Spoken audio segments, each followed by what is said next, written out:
Hello, I'm Hal Lublin. And I'm Mark Gagliardi. Since the dawn of humanity, one issue has gone unsettled. With the fate of the world in the balance, we're here to settle, once and for all. Best font. That's right. Don't worry, everyone. We got this. Podcast should have a theme song. Podcast should not have a theme song. Yes, they should. No, they shouldn't. They sound good. Yeah, but people are just going to skip past it. You know what? You're right. We got this. All right. Fix your dials. All right, here we go. Set your radio's dial to spooky. Oh, we're using that. That's in it. Yeah. Is it? Welcome to the beginning. Well, is it? Ooh. Lisa Malena-Webber, you're here. You're Webber. Lisa Malena-Webber. I'm here. Hey, Hal, did you hear who we got this week? We got Lisa Malena-Webber. I can't believe it. I parked my car. Hey, Donnie, shut up. I'm on the podcast. What is up, Laser? Hey, friend. How are you? This is exciting. I'm so good. It's wonderful to see your beautiful faces. It's wonderful to see your beautiful face. We started just a couple of minutes late because there was an impressive D&D game happening in your Zoom home, to which we were only privy for little 5-second snippets every few minutes. Your mic would pop in and we would just hear a little bit of magic. Yeah, I didn't manage to tune you into the parts where he said, no, the velociraptors that you captured are too scared to enter this fight. You can't get them to fight for you. But yeah, my incredible husband, Richard Malena-Webber, runs a D&D after school program for children. And it is sweet. It is a wonderful thing. Cause I only hear his side of it. And so he says things like, no, you don't have that spell yet. Yeah. It's, what age? 11 to 15. Perfect. And one 35-year-old. And one 35-year-old. Who's like, hey, thanks. Hey, I'm so happy. It's great. I mean, it's like the absolute, as a human, it's either your absolute nightmare or a thing you're really good at. Like in a room of 12-year-olds who want to play D&D, like, can you imagine? But he is so good at it. So I'm really happy for him. Aw. Yeah. Well, we're not here to talk about D&D. For Pete's sake. Not. That's why we kicked him to the other room. He was banished. Banishment spell. Banishment spell. Level 5. Ooh. We're here today to talk about fonts. Now, we have talked in the past on this show about the worst font. Was that a whole episode or was that It was a whole episode. We did a whole episode on what's the worst font. Today, though, we're going to keep it positive and we're going to focus on the best font. Yes. This was suggested by the same person who suggested worst font, which is amazing. Kristen Kelly, who Kristen Kelly, MVP. Yeah, who constantly emails either A, lists of topic ideas, or B, very specific detailed questions about, hey, ask Mark if he remembers in 1998 when he was at a Shoney's and his tire popped. I don't know where she gets all of her information. We never know. We just have to be at peace with that. Wow. So what was the worst font? The worst font was Wingdings. Yeah, it's unreadable by anything other than a computer. Okay, great. Yes, that's correct. Although, who doesn't love having a bunch of tiny hearts? True. That's true. Yeah. That's not what we're here to talk about. It was the bridge between the emojis and typesetting. Right, but we've come so far. We have. Could you imagine just post Gutenberg typesetter with Steve Gutenberg. Mm-hmm. With teeny little wingdings trying to put them into a thing. And then, the big like gummy ink maraca. You know what I'm talking about? You guys went to he just puts like one eggplant in and then he takes him like an hour to put it together and he puts it on somebody's doorstep and then hides around the corner like, see what she says. Yes, this is going to be great. My velvety robes are all flutter with excitement. Laser, why did you pick this topic? Among the many you submitted a number of topics. I know I'm going to say you were like best font or I walk. I walk. I don't know. I like fonts. I like typefaces. We had a double click song about a pretentious person.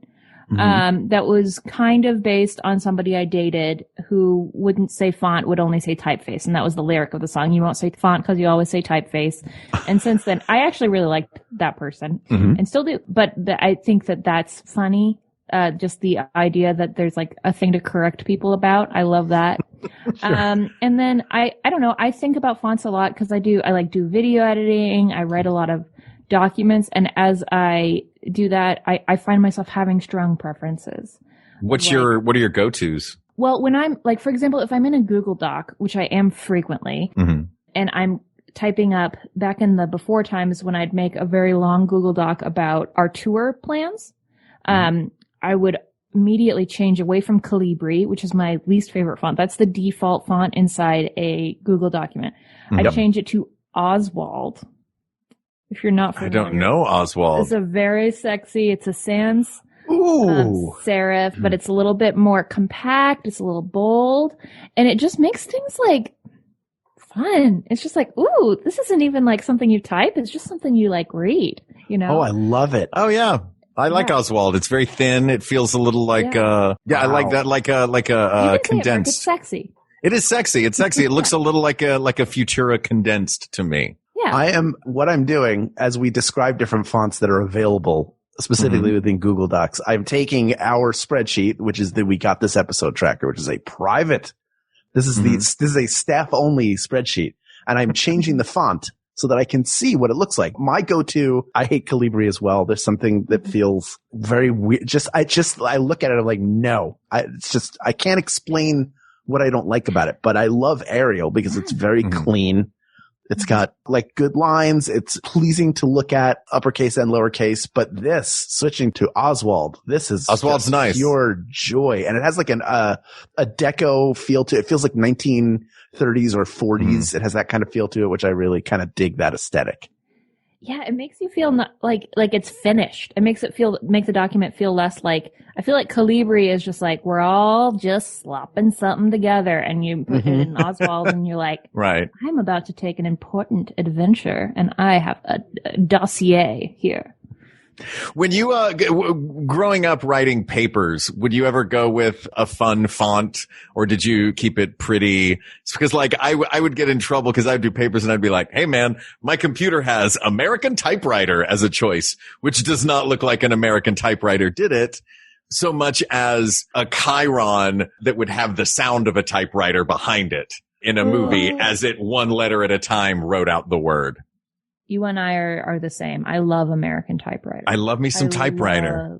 American. Yeah, you know who didn't? My teachers. Well, they're like Times New Roman.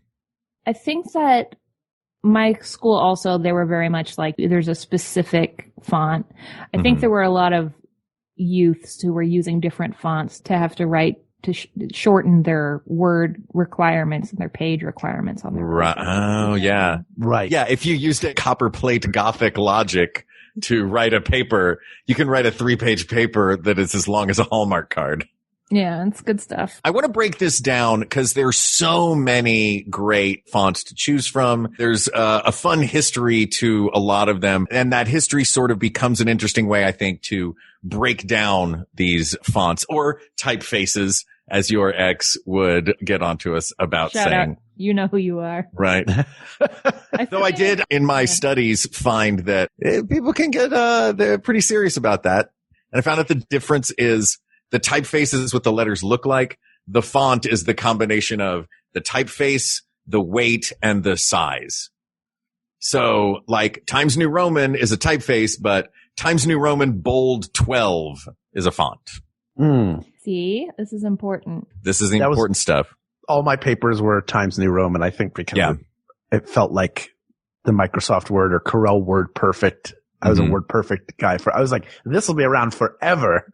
Word Perfect is the superior word processing. It's done. It's gone already. He told everyone on CompuServe. I was mid-writing. Yeah. I'll show you. I've got ICQ. This will be here forever. I'll put it on my zip disk. Ooh. Yeah. I can't wait. My husband still remembers his ICQ number, by the way. He still knows it. It's one of the things I love most. Impressive. I don't know what an ICQ is. Yeah. It's like an internet way to It used to be like AIM, AIM. Yeah. Oh, okay. Gotcha. I remember AIM. Imgaglio 105 from the time I was like 10. Oh my God, that's great. Tattoo. Oh, The pre-emoji days. wow. This is another reason I love typefaces. I spent 10 years deciding what font to get my less than 3 tattoo. What is that? What font is that? Is that Oswald? No. I don't remember, but I know that I spent a long time on it. And it looks different if I fold it. I think it's like a Helvetica, to be honest. I tried. I was like, maybe I'll do something cool and like bitty, like pixelated. But then I was like, it's classic, like a Helvetica. Classic. Look, Helvetica's one of the classics for a reason. Mm-hmm. I think it's going to wind up being one of our finalists. I think so too. If only for its ubiquity. But I'd like to go back a little further to the beginning for this. Typefaces called such because they were hand lettered into with the face of a little metal plate into blocks created at foundries, and a foundry would use a variety of different typefaces to create these movable type printing press prints. And the originals were the ones with serifs on them. And I think that is the big first question. Do you think that there's a benefit in us choosing a serif based font and a sans serif font and sending those to duke it out against one another? Because it does feel like that's the to be or not to be of this particular episode, I think. That's true. Hal, do you have serif opinions? I don't remember what a serif is. Okay, I just look at it and say, this is pretty. It's like the little pieces, like the little flares and stuff, serifs right? They're the little, they're designed to emulate features of handwritten letters. Right. So it's little imperfections that were created when when books were copied by monks by hand, and there would be little flourishes on individual letters. I think they have their place. Well, their place is specifically in text bodies. Right. Like Oswald is a sans serif font. It's very clean. And I think that's part of what I like about it. Helvetica also feels like very heavy, like late 60s, early to mid 70s vibe. It's not sterile in a bad way, but like super clean lines. I like those unless you're designing something that is specifically supposed to be more flowery. Like we were talking about Dungeons and Dragons, their logo, the sort of, feel of it where it looks like looks like treasure is iconic. And I like that it's not perfect. If that was in a clean sort of, it wouldn't style. Feel right. Yeah. If it was in like a block style, I wouldn't like it. I know what I like about something like Oswald though, and something without serifs specifically designed to catch the eye from far away. Mm-hmm. So that is designed, sans serif fonts designed for looking at a billboard or a sign or something where you need to see immediately what it is. Something with serifs, those little lines tend to make it easier on your eye to read a book. So I can't imagine Oswald in a block of text. You know what I mean? No.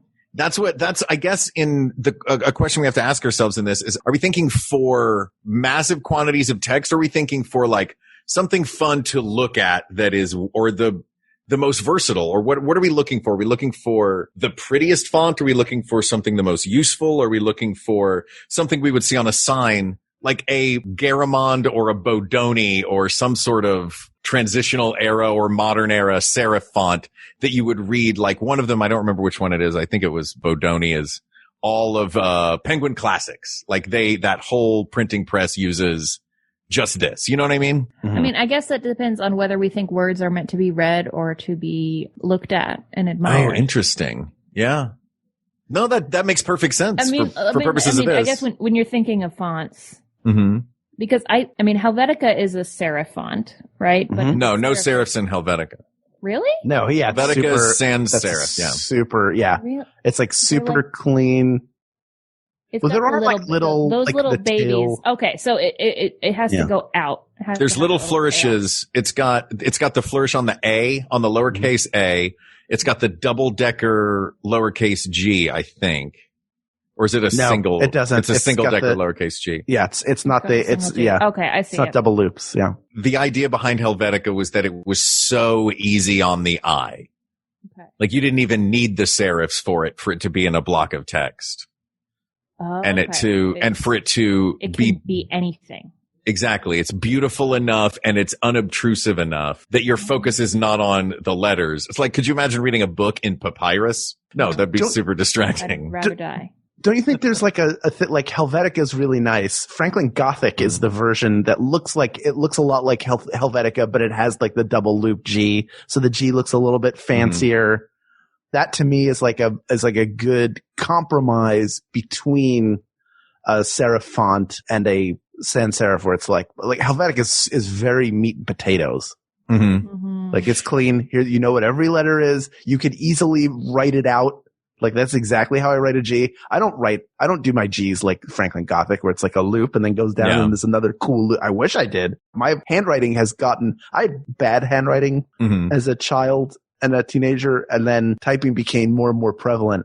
And I just started writing everything all caps, which I do now, but it's like I'm writing myself a prescription, whatever it is. I can't even read it when I'm done. I'm like, oh, I've got to go to the store. I've got to get chips, Herzmerzel. I've got to get Flurms. And oh my gosh, I can't believe we're out of Dude, Herzmerzel, I've been watching those commercials for Herzmerzel, and the list of side effects is longer than the list of benefits, so I'm never going to use it. Well, it gets rid of the itch. 90% chance that you'll get them, which is so high. It's so high. Herzmerzelitis. It's so bad. Let me throw out a thing. You mentioned Franklin Gothic. Okay, I need to Google Franklin Gothic. Some of these throw back to, again, this is all from, I was saying before we started this, I did a crash course in typography this afternoon. And there really are like different movements and moments in time. The sans serif that we all know and love, Helvetica, actually is a second generation, a neo-grotesque based on the OG sans serif grotesque. So Helvetica really is, it's really cool, but it is pretty much a ripoff of a font called Grotesque. And then after that was another, it's almost like art movements. There's a movement called Humanism that wanted to emulate more like human writing.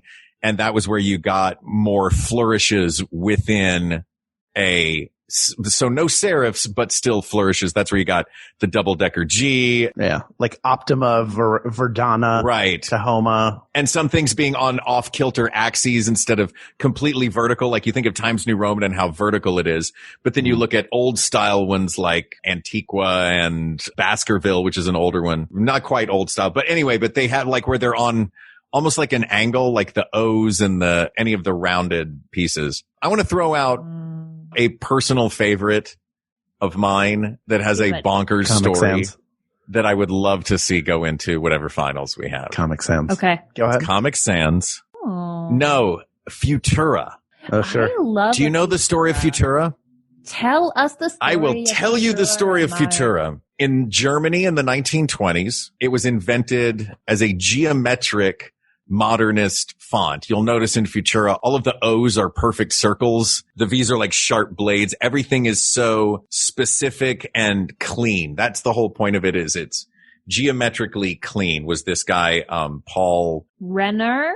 Renner. Yes. Thank you. Oh. So Paul Renner creates this as a response to what the Germans were using, which was these very stylized, like they were drawn with a chisel block letters. He comes up with this in 1927, and it is immediately viewed as anti-German. And when Hitler comes to power, he flees to Switzerland and continues his work there, where he is deemed an outsider, intellectual, and undesirable. Later, the Nazis decide that, nope, we changed our mind. These sort of chiseled looking, harsh, like, you know, that German look of letters like Wolfenstein, like that type of font, is deemed too Jewish.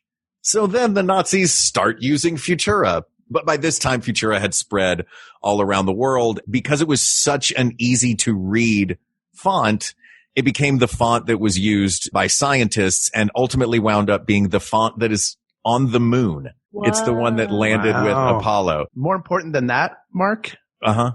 You know where Futura is found? Where? On our logo. Is Futura bold. Which is it really? Mm-hmm. Which words? We got this with Mark and Hal. Every is it all? Letter. Wait, all of those. Every other letter of we got. Every other letter. Wow. It's every other letter is a different font. But to Uri Kelman's credit, he did a lot of warping and moving and shaping of them. Yes, he did. I love Futura as a clean alternative. That's the one that for years I've used as my resume on the backs of my headshots. Nice. That as an actor is a big thing. Like what font is your name on the front going to be, and what font is your resume going to be? How many different pictures are you going to be a fireman in one of them? What kind of phone are you going to be holding? Are you going to have a hammer and a smile and a hard hat? Yeah. For anyone who's wondering, those are Hal's headshots, and you can find those on the internet. That's right. They're out there. They're out there and they're very good. I love a good Bauhaus story. My favorite artists are the people who are like, let's make a cool house and call it the Bauhaus. And then, oops, Nazis, bye. A bunch of good folks came out of that. Yeah, that was a groovy movement. Oh, you kidding me? They were like, art, let's do it weird. And it's good stuff. Yeah, Futura. I feel like it's very similar to a lot of like, not exactly, but I don't know if you in your research did the story of the, like how they design like road signs and like highway signs and all of those fonts. Cause that's like so specific. Cause you have to make sure that none of the letters look the same, like even from super duper far away. And those are all specifically sans serifs. Yeah. They actually talk about this a lot for things that need to be clean and specific, like New York City subways use Helvetica because it is clean and easy to read. Gil Sans, it's a humanist. Oh, there you go. Yeah. Hi, I'm Gil Sans. I'm Laser's father. Gil Sans is what all of the British signage is in. That one was made in 1928. Yeah. And it's super, super British signage. Gil Sans, how the hell are you doing? It's me, Gil Sans. I'm Laser's father. Frutiger's another one. So proud of my child. Sorry, what? What? It's me, Gil Sans. Mr. I Sans. can barely hear you. I'm for sorry, all the talking I've done. What a prat I am. Sorry, touch of the dropsy. Well, you dropped some of it on your mustache, sir. I couldn't. And there were the bangers and mash I had for lunch. Oh, good. That's the whole banger in there. Whole banger. Dad. Sorry, Laser. I'm so proud of you being on the podcast and whatnot. Oh, there's my pillow. When I'm on your podcast, it's really weird. It's great taste. I mean, he loves this podcast. He loves it. We're very big in the Laser's Dad community. Huge. Can I throw out a font I love that I know won't win? Yes. But I just want to say it, which is LCD, which is the classic font of all digital clocks. Oh. It is a trademarked font, but it is very much like the present and the future of a very specific and short window of time of that like late 1970s through the maybe mid 1980s. And I just love the look of it. Like the TV show 24. That is supposed to be a digital display. So every time you look at the classic digital clock, that is the LCD font, which is trademarked, I think, by the company that first put out LCD, I think. I always thought that was very clever. Yeah. It can be kept in, any letter can be made out of an 8 with an X in it. Mm-hmm. Right? That's like basically the light pattern that they have, and they had to create every version of a letter within that. Yeah, they had to, they had to figure out which angles to use, which is very clever, and I don't know, I think that's great. I think this is weird, but the Minecraft font is very good. Like, they also did one with like dots, and it's kind of trying to look like a little like pixelated, obviously, because Minecraft is super pixelated. Is it the one that looks like an old 8-bit Nintendo? Like all your base are belong to us? Like that kind of. You have no chance to survive, make your time. It's exactly that. And it look, I don't know, it's just kind of like it's very friendly. Yeah. But it has that vibe of like everything is made from the same things, even though it totally isn't. A bit nostalgic as well, I think. Yeah. Too. That helps. That you spend so many hours as a kid seeing that font, or I did, seeing that font on a screen, you know? When you were playing Minecraft as a kid. When I was playing Minecraft as a kid, I'm thinking of like just pixely, Like the number of times I read dysentery in a font similar to that, you know? Yeah. Mood. So what are we looking at? What do we think makes for a great font? And have we decided if we are reading the font or looking at it? I love that question. Is there one that works well for both? If there is that kind of, like, you laid out all these criteria, and as I'm listening to it, I'm like, why do I have to choose between those? Certainly, of all the fonts that exist, there must be one, even if it's stronger in reading versus looking. There must be some that are meant for reading that work well looking, and conversely, some that work well looking that are okay reading. It's going to be stronger one or the other. That's just sort of the nature. That's the typeface game, right? It's the typeface game, as my father Gil Sands always said. Yes, the typeface game. Very good. That's why I keep coming back to Futura for me, because I think it is, with the very specific angles that are within it, and the fact that all of the O's are round is just, I think, cool. It's gorgeous. I mean, Helvetica has that vibe too of something that you can read and is also pretty. Mm-hmm. I think Times New Roman is just so, it's not new. No. Times. No. It's barely Roman. Do you want to know a fun little, the little story of that? More Back than at the turn of the world, century, Mark. I figured they needed a new typeface. It's not a long story. They needed a new typeface. 2 different companies made it. One called it Times Roman and one called it Times New Roman for the Times of London. One was the linotype printer. One was the monotype printer. That's the only difference. Wow. And they created it for the Times to make it more easily readable. The Times of London back at the turn of the 20th century, or not long after.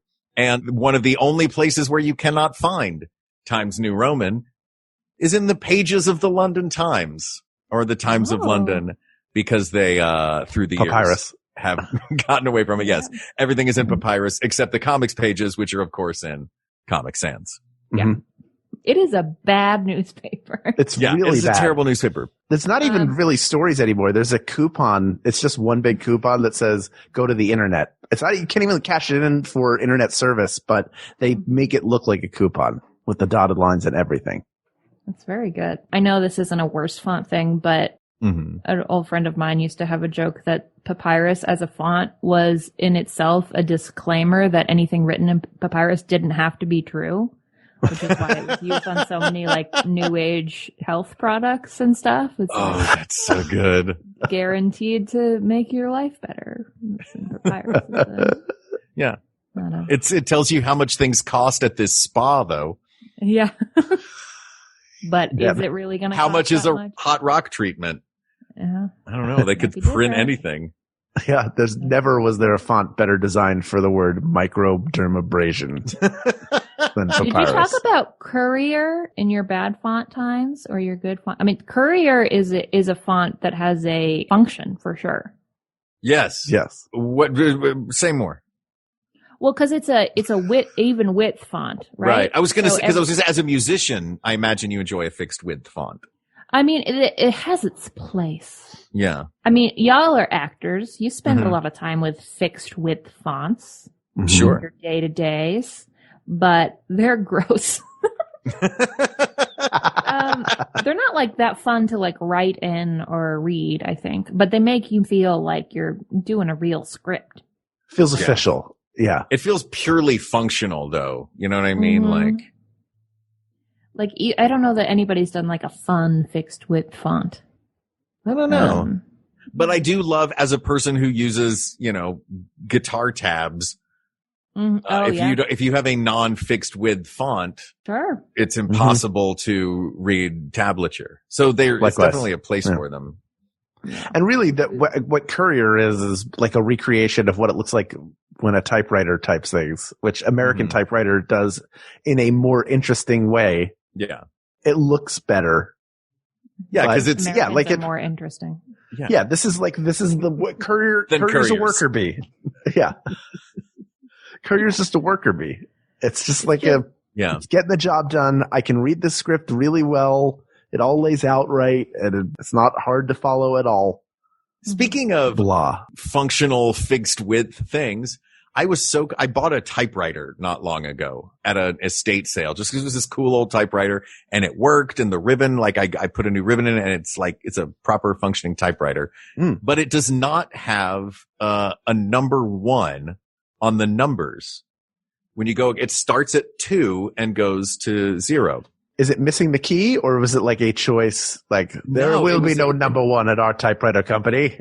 Yeah, that is exactly what it was. It was a complete choice for a compact typewriter because it's identical to a lowercase L. You know how you sell that as a company?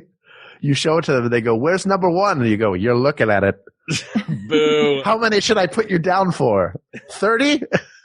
But yeah, if you want to type a 1, you have to type a lowercase L. That's so, I love that. Yeah. Oh, you love it. I hate it. I love it. Just figure it out. Yeah. There's other things that look like it. I used a P. My one has flair. Use a closed parentheses. Call your dad. I don't know. Deal with it. Speaking of old-timey, my one is stretching. Old-timey fonts and old-timey things like the tweeness of a typewriter. More points for Futura. I know I'm pitching Futura hard. More points for Futura. It is the font of every Stanley Kubrick and Wes Anderson movie. Oh. It's the one that they use and everything. I don't know if that's a plus or a minus. Depends on the movie. It depends. Yeah. Mm-hmm. Wes Anderson is one of those things that I've been talking about him a lot. I think about him a lot because with quarantine. I see him every day. Sorry. My husband. Why do you see him every day? My husband? Oh, I thought you said Wes Anderson. Other humans. Oh, no. Wes Anderson is one of the people that my husband and I have had to agree to disagree on because I just don't get it. But I'm happy for you. But Futura is often the font. When there's like something and I'm like, I like that font. Usually it's Futura. Yeah. I'm like, I wonder what that font is. Stanley Kubrick, that's scary stuff, right? That's like, there's like blood and stuff in those, right? That's gross. That font bleeds. Ew. Yeah. And it leads. Oh, can we talk about drippy blood font? If something is written in drippy blood font. That's the best font. Okay. Let's talk about some of the crazy ones. Rocky Horror Picture Show. Forget the actual officially named typefaces. I want to talk about old-timey Western font. I want to talk about drippy blood font. I want to talk about lightning bolt 80s heavy metal rock and roll font. I love them. Like all of these are stylized for advertising and not so much for reading. Could you imagine reading a book that's written in Metallica? I love those fonts. And I used to, like, when you make posters and stuff and you want to just like have some fun, those are fun. And you can go to like websites and download them. But I've recently gotten really into this website called Canva where you can just make stuff on internet. It's so good. And I've bought the pro. So you just get access to all of the fonts and it's so good. It's called Canva. I have to try this. Oh, it's so good. And it's where they also have templates for animated Zoom backgrounds, which is very good as well, where you can have like an angel halo and wings, or it makes you look like you have like a cool dossier of like a spy. But yeah, they have all the fonts and it's very good. It's very fun to make logos in, and it's very fun to it's a wizard font, or it's a blood font, or this one's made of clouds. It's so much fun. Oh my God. The like old school, like 90s version of fun fonts is. Did you ever have a Happy Names or a place like that where they would paint your name on stuff? And it was always, there was a place in Knoxville called Happy Names, and they had this font. I don't know if it was a big company or if this was a proprietary. It was right next to thing. Dead Names. And that's Yeah, they had all of the adjectives that you start. You go through all the dwarfs first, and then you have the 7 alt dwarfs. Yeah. But it was always like big dots, and it was always like, it looked like a connect the dots, like dots and lines, because it was the easiest thing to teach a bunch of high school kids working at the mall who were personalizing things. They're like, it's just dots and lines. That's our font. And so half of the stuff I had growing up had that sort of whimsical font on it. So it's kind of like when you go to like the pier and you get your name written on a board or something, except that you bring in your own toy box and get something. They would sell you the toy box. They had like just a bunch of plain stuff for kids which I realize is a terrible selling point for a Plain store. stuff for kids here. Hey, do you want a plain? solid blue lunchbox? Like it was that kind of stuff. But then you'd go up and they'd be like, hey, what do you like? I was like, music, art. So I had a red lunchbox that said Mark in Happy Names font and had a little music note and a little palette, like a little art palette. Perfect. Yeah. It's a clip art store. They're a clip art store. Yeah. This like the lines and dots. Yeah. Yeah. It's or like a bar mitzvah, like for your bar mitzvah, like, oh, they did custom centerpieces for Hal's bar mitzvah. Did you see? It said Hal's bar mitzvah. Now you have it on a piece of plastic. Somebody will take it home and keep it for years. And for what? For nothing. I'd buy one if anybody still has that. I still have boxer shorts that I got for dancing my pants off. Wait, dancing your pants off? Sorry? Dancing my pants off at a bat mitzvah. I still have the boxer shorts that say, I danced my pants off at Raina Breitstein's bat mitzvah. This is so weird. I had boxer shorts from bar mitzvahs too. Like, it's just the weirdest gift. Like, a bunch of. What about something that's directly in touch with their genitals? Can we give that to a bunch of 13-year-olds as a favor? 13-year-olds are comfortable with their bodies, right? Yeah. Oh, yeah, they love this. So, you know what? The one thing they want to think about the most is what kind of underwear that they're wearing. And we're going to take that right out. We're going to put Jacob's name on a piece of cloth, and then they're all going to wear it over their crotch. Or the girls will wear it as shorts to the pool, and they'll have Jacob's name on it. It's white and has a big open flap in the front, so lots of opportunities for embarrassment. Here's where the pee comes out. But what font was that in? Papyrus. Futura.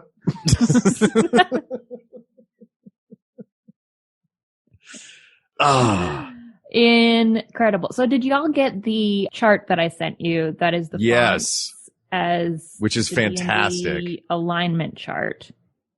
It does. Would you like to go over this, please? Futura or Helvetica. It says Times New Roman is lawful good, which I could see. Mm-hmm. I guess it's lawful. Mm-hmm. Yeah. It says Georgia is neutral good. We haven't talked about Georgia at all. Georgia looks like an old style. Yeah. Mm-hmm. Or no, it's very basic. It's like transitional. It's there for you. It's got the serifs, but everything's up and down. It's not on weird angles to look like human writing. Fairly thick. They say Garamond is chaotic good, which is interesting. That's where I would put Futura, probably. Yeah. I like Garamond as chaotic good because it does have the chaotic element of the dynamic range between the thin parts and the thick parts of the letters. Yes. Absolutely. What a great thing to say. Lawful neutral Arial, I would put Helvetica there, although Arial is definitely a good standard. Yeah. Cambria. Can I hit pause and just say a few things about Arial? Please do, Gags. Arial is a ripoff. Arial is a ripoff of Helvetica, which is a ripoff of Grotesque. Goddamn. Arial was, I think I didn't come across this in my reading today, but I remember hearing somewhere that Arial only exists because Apple didn't license Helvetica. And so they just made up their own version of Helvetica. So right to me. I loved Arial, but then I was like, oh, once I realized it's just a non-proprietary Helvetica that Apple made. It's like, yeah, so Arial, that lawful neutral spot, Helvetica could just be put there. They take fonts so serious. I a couple of years ago, I got to go to not the main Apple campus, but the Apple Beats campus in Culver City down here. Mm-hmm. And I was meeting Beach with like campus. Is that what you said?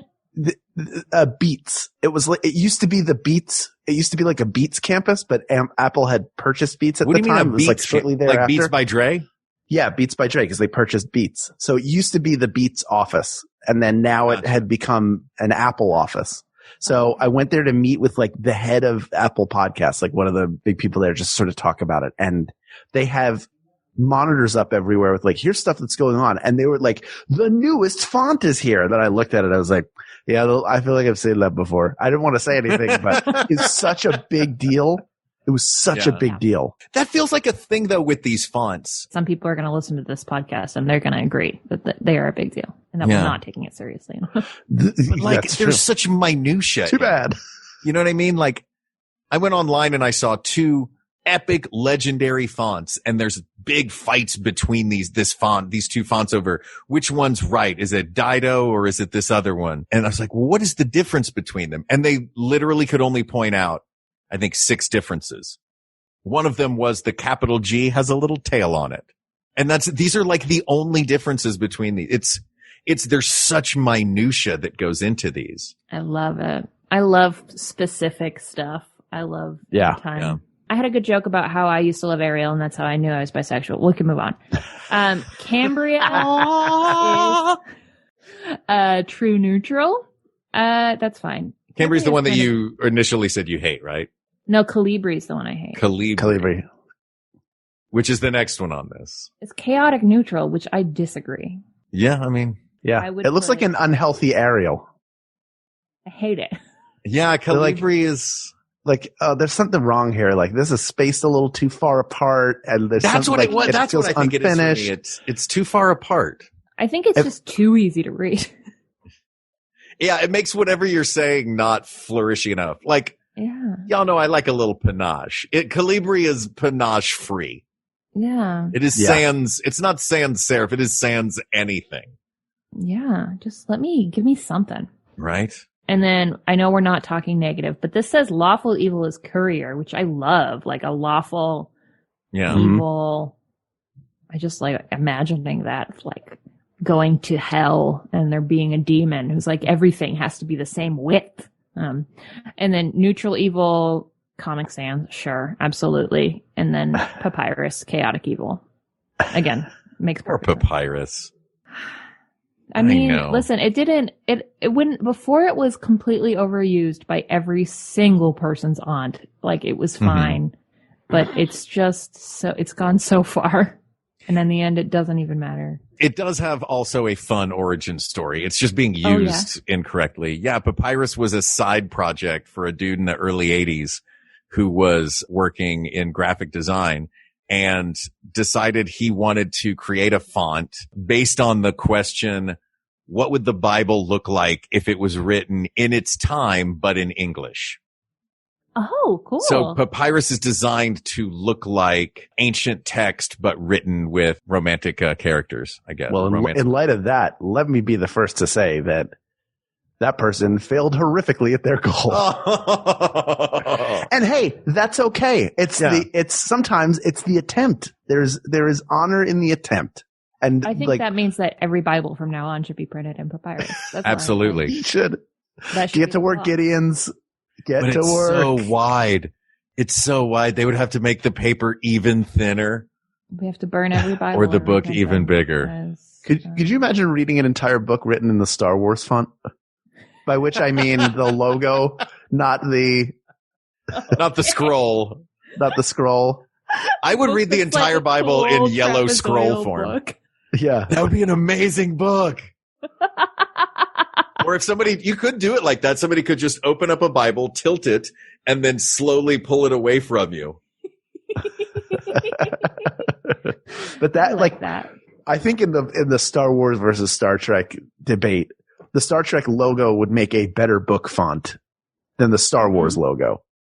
Mm-hmm. Ooh, I don't know, man.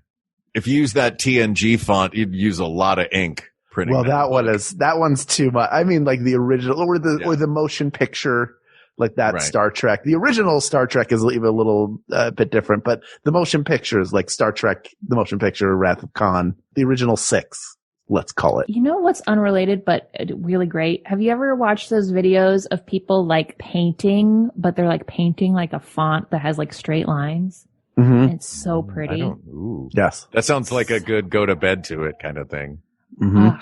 Yeah, start getting that on your Instagram Discover. It's good stuff. It's just like, because it's like, this looks like it's printed, but it's a person painting it. Very good. I'm a big fan of drawing and painting Instagram.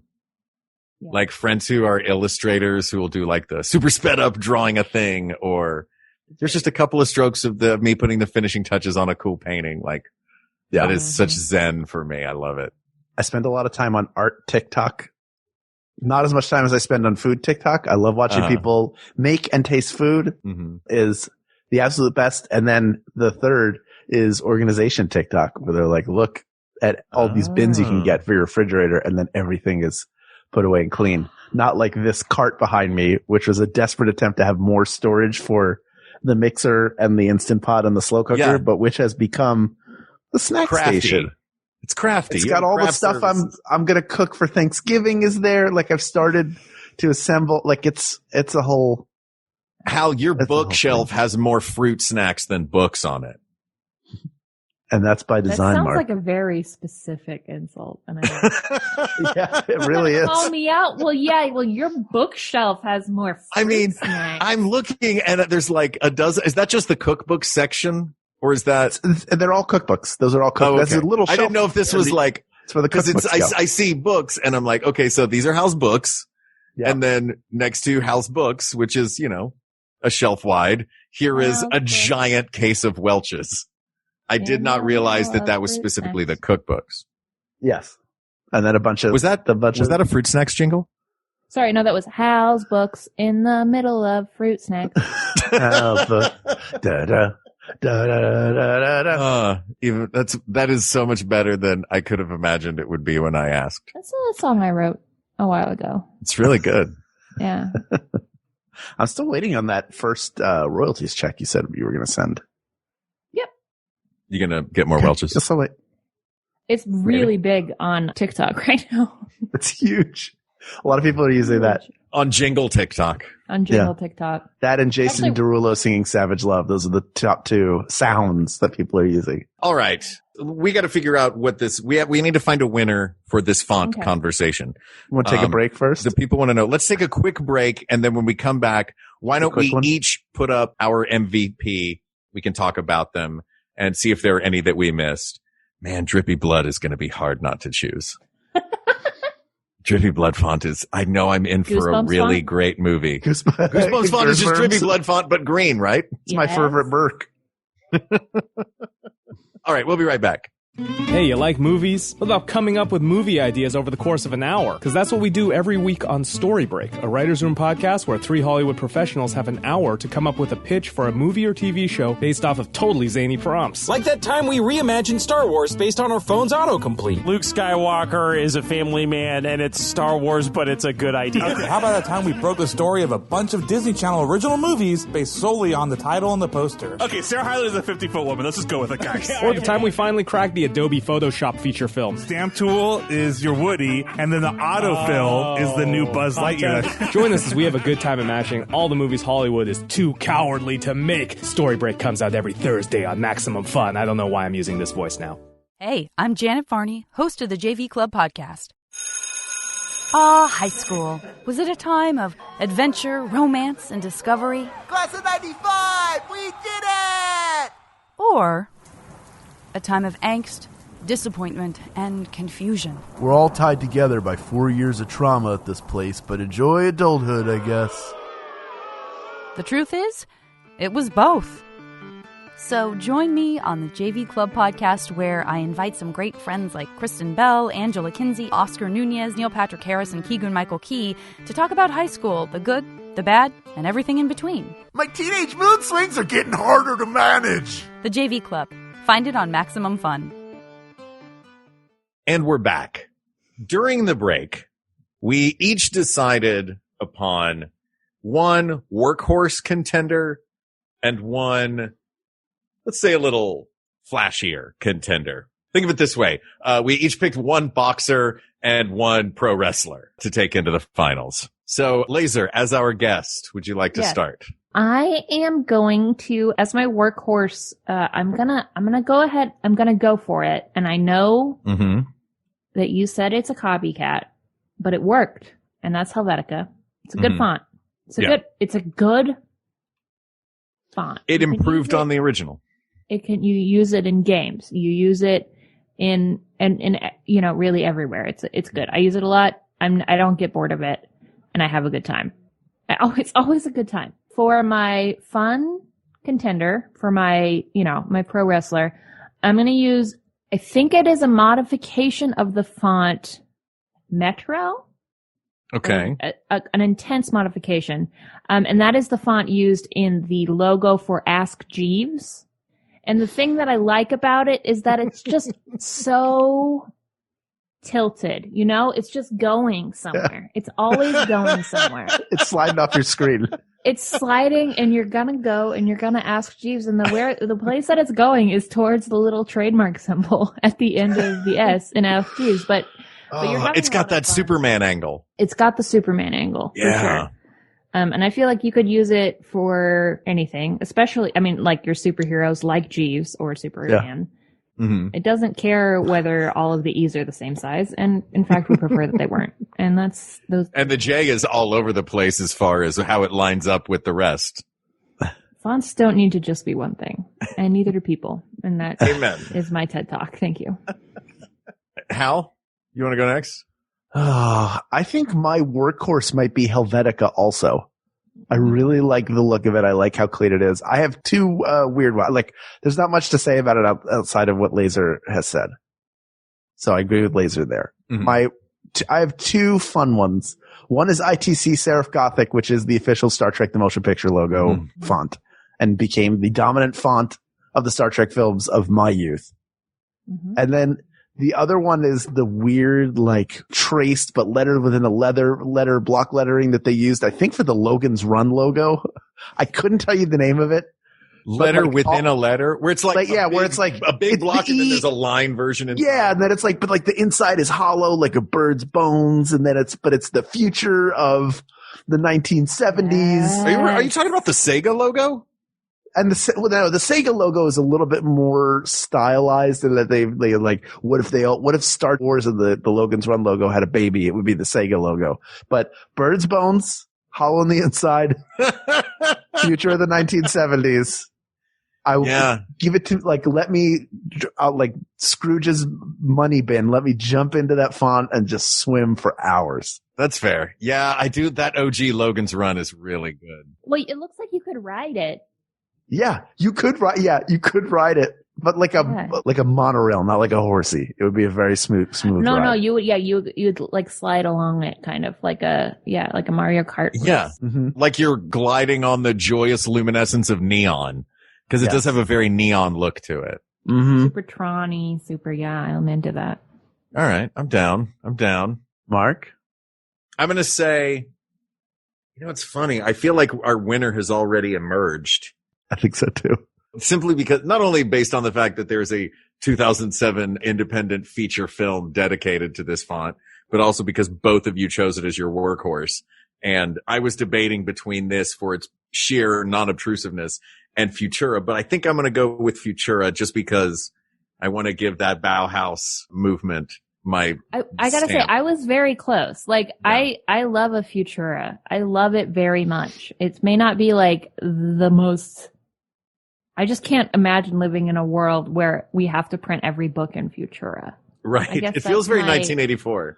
Yeah. It would be a difficult thing to do. There was a moment when I switched from writing the resume that goes with my headshot from having it in Futura and switching it over and having it in Helvetica, which is what I have it in now. You know how disappointing it is that your acting resume isn't done in like the Showtime font where there's a film strip on the top and bottom? Look, man, now we're getting to my favorite fun one, which... Oh, sorry. I have 3 choices for favorite fun one, and I'm foregoing Drippy Blood font because I know, because as fun as Drippy Blood font is, regardless of the color they use.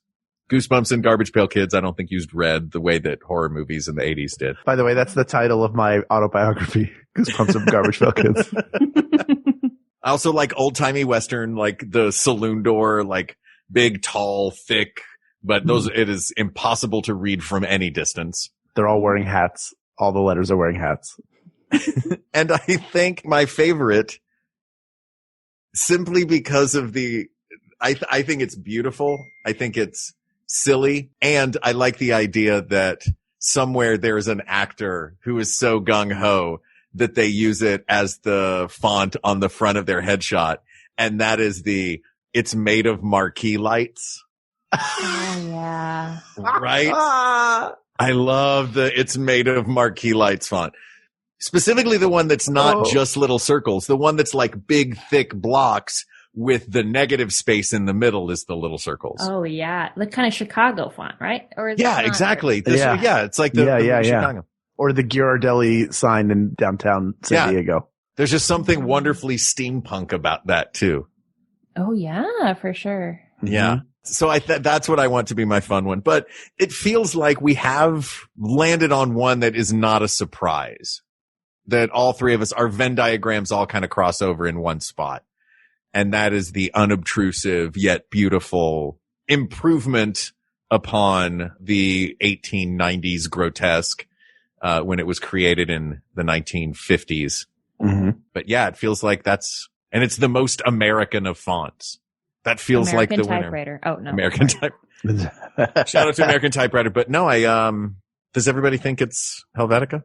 Yeah. Special shout out to our boy Futura. Special shout out to our boy Futura being on the moon. Thought you could do it, Futura. But turns out any association with Nazis is going to kick you out. Too bad. Not Jewish enough? Well, this podcast is half Jewish. So take that. People of the world, the greatest font, the best font is Helvetica. Look at it. Just look at it. And to look at it is to know peace and to know happiness. And hey, if there isn't a book printed entirely in Helvetica, let's get on it. What if we did it? I've got my mom's curtains. We can use it to make the cover. We can make our own book that's Helvetica. How about that? Because it's the best font. And all of you design people who know better, sorry. You signed an implicit contract when you started listening to this podcast that what we decide, along with our guest, the great Laser Malena-Webber, multiple time guest, Mount Rushmore guest. Gonna get the green jacket. Yeah, getting the green jacket. Yeah, just as soon as I get my royalties checked out. Yeah. If they agree and it is coming, the jacket is being held, the deposit is the royalty check I am owed. Yeah. Thank you. Yeah. If they have come on this podcast and blessed us all with their presence to decide that the best font is Helvetica, then guess what? It's Helvetica. Asked and answered. Amen. I slapped my leg. Are you okay? Oh God. It's okay. It's gonna bruise. Ooh, yeah, that was hard. I didn't realize how strong I am. Laser, not only are you here because you're a fantastic podcast guest and you have many wonderful things going on creatively, but you are working on a new voting initiative. Please tell us all about it. I want to tell you about it. So this is a thing that I've put together with some pals called a giant voting mixtape, where you can go to justgiving.com/please vote. This is a fundraiser for the Voter Participation Center, which is doing incredible work in getting out the vote to folks who have been traditionally underrepresented in the vote, which, as you probably know, the people who are super represented in the vote are older folks and people who are old, and white. So this is a really, really, really, really great organization. They're doing really good work, especially getting people absentee ballots and making sure that it's not completely screwed up because of our current government. So yeah, we're trying to raise some money for them. And in return for your donation of any kind, 50 to 60, over 50 incredible artists have donated music and comedy to this mixtape. So you will get tracks, some of them exclusive debuts from amazing people, including my band, The Double Clicks. We wrote a song called Vote for Joe, which is an unenthusiastic endorsement of Joe Biden. There's music by your friends Paul and Storm. There is exclusive track from Mark Marcharin, which is a stage name of the creator of Homestar Runner, which is a predecessor to Strong Bad Music, which is incredible. You've got Joseph Scrimshaw, Kirby Crackle, Megaran, MC Lars, Mega Thruster, Molly Lewis, Amy Vorpal. It's Freeze Pop music. There's a new remix from Freeze Pop. John Scalzi dropped a song on there, which is incredible. Jonah Ray put a song on. The whole list is at justgiving.com/please vote. And it arrives on a 75 disc set. Yeah, it is digital.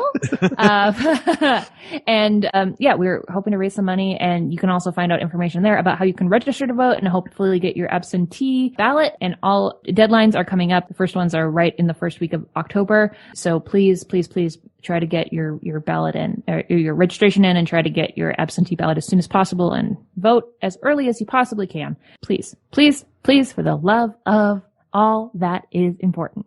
Thank you. Vote, vote, vote, vote, vote. And vote. Yeah. It's one of my favorite things to do, especially if you can do it from home, because you can like spend time Googling all your local candidates and like find your local reporters who have been doing all this work all year, and they go to all the city council meetings, and there is always some like weird stuff that you can find out about. Like right. at some level, there is like a weird, harmless election that you can like read up about and be like, what is happening? And it's just, as a former like city hall reporter in a small town, it is always the best to just like start Googling candidates and be like, okay, I'm sorry, did you just drop that right at the end because you knew we would ask you a million questions about it? Yeah. Former city hall reporter in a small town? Yeah. No, that was my last real job. Is I was the only reporter in Tualatin, Oregon, and I went to every city council meeting. It was great. Right after I left, I think the mayor got indicted for money laundering because the mayor couldn't have done something newsworthy while you were there. That would have been really. Wait till you leave to have a scandal. He was just dipping to go like see his girlfriend somewhere or something. It was great. The small towns are the best, and but find out about your local elections. Find out if you're in a place where you could flip the Senate. Find out all the stuff. Go to vote.org. Also, justgiving.com/please vote is going to have all that information as well for you. So please, please, please, please, please. It matters. Amen. Well, thank you for coming on the show, and for A, for promoting that, and B, for helping us to determine once and for all, definitively, for all time. Real quick, before we wrap it up, I did find a very brief graphic that shows just a few of the companies that use Helvetica in their logo. Oh, okay. Panasonic, American Apparel, Jeep, Toyota, JCPenney, Post-it, Tupperware, Scotch, Oral-B, Toyota, Caterpillar, GM, Kawasaki, Staples, National Car Rental, Skype, Energizer, Sears, American Airlines, Avion, Target, and Microsoft all use Helvetica as their logo. So yeah, it's the best one. This topic is closed, but there are many more to discuss. So please reach out to us on Twitter, or you can email us. We got this podcast at gmail.com, or talk fonts at the Facebook group, facebook.com/groups/we got this podcast. Thank you to producer Ken Plume, researcher Kate McManus, graphic designer Uri Kelman, and QA engineer Jen Alba. And thanks, of course, to our musicians, Jonathan Dinerstein and Mike Furman, for our score and theme song, respectively. And thanks to you, the people of the world, for giving us a chance to sit here with our dear friend Laser for a very good cause, who is here to tell us to go and vote and to talk about fonts with us. And we always love talking to them. Thank you for being here, Laser. And to all the people of the world, thank you, thank you, thank you. For Hal Lublin, I'm Mark Gagliardi. And for Mark Gagliardi, I'm Hal Lublin. Don't worry, everybody. We got this. We got this. MaximumFun.org. Comedy and culture. Artist owned. Audience supported.